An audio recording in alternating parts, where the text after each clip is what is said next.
Hi, thanks for joining today's review. So the first thing we'll do is a quick unboxing of these wagons. We'll then do a close-up view and 360 view. And we'll follow that with a short running session to see how they perform on the track. And then we'll get into our summary, scoring and final recommendation. Okay, let's get underway.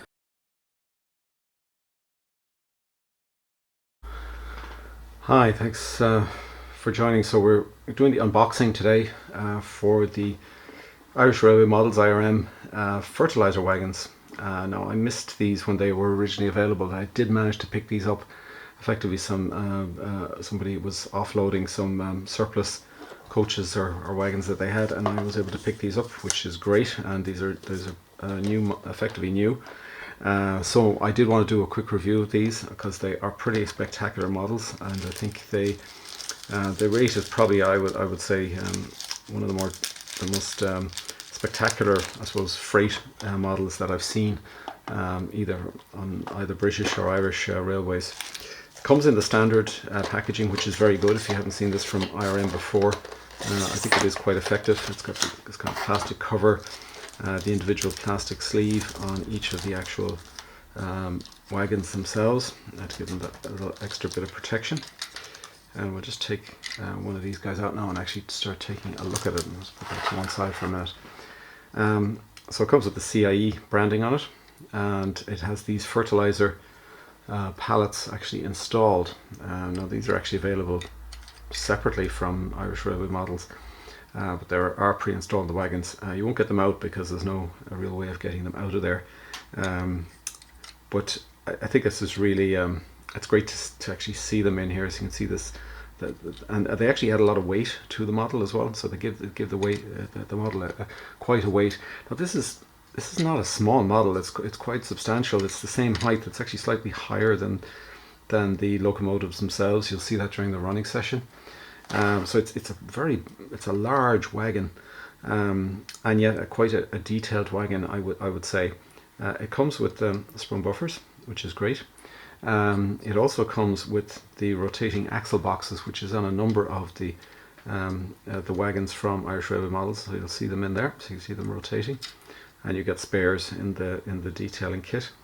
You can regauge this, so you can see the way the wheels are kind of the configuration of the wheels there. So you can regauge this if you want to. You've got the standard pockets there, and a nice coupling set up there. You've got some good underbody detail here, so the little fertilizer things are going to move now, and I tip this over. So you won't see this in the 360 view. You can see that there's quite a level of kind of cabling detail added in here. It's kind of separately fitted parts. You can see the black cable in there, and it's quite a nice level of detail on the underbody there. And overall, a really nice wagon. And so I have a full rake of these, and which we'll use in the running session. And I just have to say I'm pretty blown away. I think this is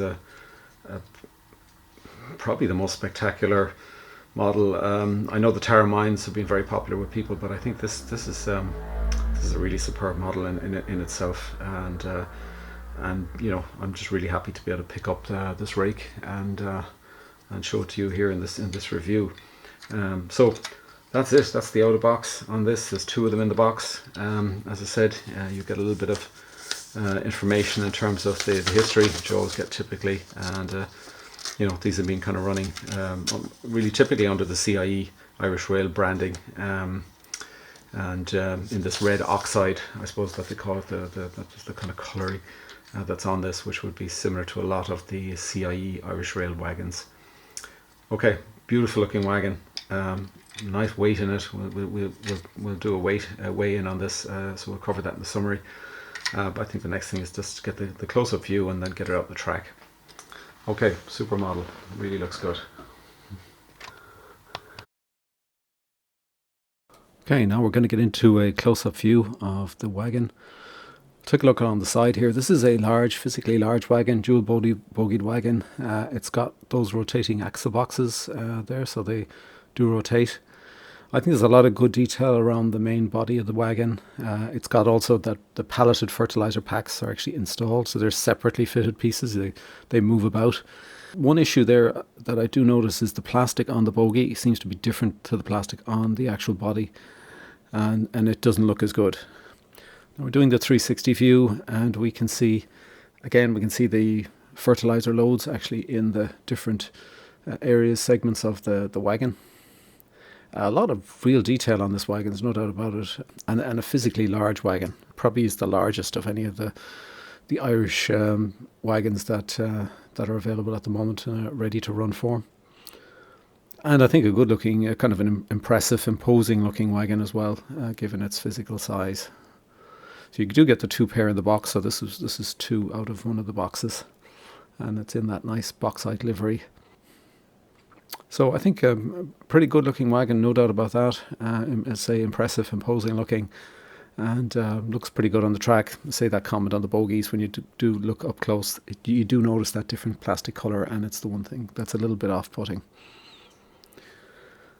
Okay, so now we're going to get into the running session. So the running session here is actually with a Class 71. It was originally meant to be with a Class 141. However, I did find that the load of the 6 wagons, so I'm only running with 6, I have the whole set of 8, but I chose to run with 6. They're heavy wagons, but that's not the issue. It's the resistance actually in the wheels, and I think this is down to the axle boxes. And that creates quite a resistance for the locomotive to pull them. And you can even notice it in the coupling hooks between the wagons. You can see the strain on them. And I did find that my 141 was actually feeling the strain of these 6 wagons. So I didn't want to push it any further. And I said, okay, I'm going to give a rest to the 141, put the 071 on duty. And it doesn't have any problems in that respect. It is more than capable of handling the 6 wagons and could handle the 8 wagons. But just that level of resistance due to those rotating axle boxes, as effectively it makes the wagons as if they were heavier wagons. It's essentially it, and puts a much bigger strain on the locomotive pulling them. And you also get quite a bit of squeaking as well on them, which is another thing that you get with the rotating axle boxes. You tend to get a bit of squeaking. I did try some light oil on them without any effect. I did get 1 or 2 of the wagons wobbled a little bit. Probably just about see it during the running session here. It wasn't all of them, it was just 2 of them, one in particular. And again, I tried a bit of oil on that. No joy. It did give a little bit of grief. At low speed they look fine, so it all looks really smooth and they look great. But when you do start to rack up the speed a little bit, and I'm talking about an equivalent of like a 40-50 miles an hour, you really do see the 1 or 2 of the wagons starting to wobble a bit. And again, I'll say that's down to the axle boxes. They're not good running wagons, that's basically it, and my scoring will reflect that. They look really good. I say impressive, imposing wagons. Even behind the 071 there, you can physically see how tall these wagons are. They're taller than the locomotive, and you can imagine against a 141 or a 181, they're significantly larger. But the running performance isn't good, and it wasn't good. It wasn't an enjoyable running session actually. Probably if I was running these, I probably wouldn't run them at any more than about 40 miles an hour prototypical speed, because it just they just don't run well when you start to speed them up to the kind of 50-60 miles an hour level, which is disappointing. Not a great running session. And as I said, I had quite a challenging running session originally with the 141, which I cut halfway through. I didn't finish it because it was putting too much strain on the locomotive. And that's really the concern that I have. So not a great running session with these. They're not great runners. They're good lookers, but not great runners, I'm afraid. And that's it. And, I have a rake of 8, and there's only, I'd say, 2 of them that have the kind of wobble problem. But they all have the problem of that high resistance load in terms of pulling, and put that extra load on the locomotive, unfortunately. And I'm going to be doing a review. My next review is the ICA wagons from Dapol. They're the totally opposite to this. They are so smooth running, it's incredible.